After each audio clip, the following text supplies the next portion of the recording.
मान्यवर डॉक्टर विश्वरंजन राउत महोदय जोरदार करताली स्वागत करवा दुई पद अभिभाषण निश्चित आमको प्रेरित कर सहित आज जे सबुठ भल चाषी श्रीमुखर आम से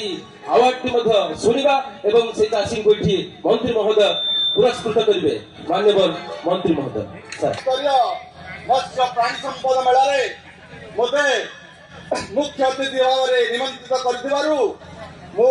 बाबुर ब्लॉक मत्स्य प्राणी संपद विभाग समस्त ऑफिसर मान को धन्यवाद देवा सहित एटा उपस्थित थिबा समस्त चाषी भौणी मान को मोर नमस्कार। ए ओडिशा भूमि ए उत्कल भूमि ए कलिंग माटी हूँ वीर युद्ध मानकर जमी एठाई सब वीर पुरुष मान जन्म ग्रहण कर वीर पुरुष मान किए होना आपण मान समस्ते जड़े जड़े होती वीर पुरुष योद्धा यही कृषक भाई भौणी मान होती योद्धा आज जदि आर्थिक मेरुदंड सुदृढ़ न हुए ताले राज्य ए देश केबे भी समृद्ध हो पार ना तेणु से सरकार विभिन्न योजना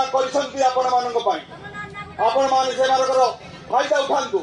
तथा मुख्यमंत्री कामधेनु योजना मुख्यमंत्री उद्योग योजना मत्स्य पोखरी योजना योजना यही अनेक योजना आनी आपण मैंने देखुए स्टल मान विभिन्न योजना मानकर लिखा जाइए पढ़ु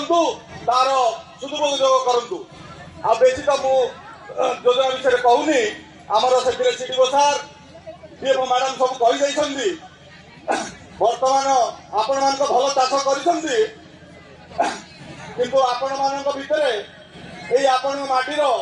जड़े उद्योगी चाषी आम ये संबोधित करवा मुझ नाम घोषणा करुच्ची से होती कई नुहे आपण मान मिस्टर कालिया।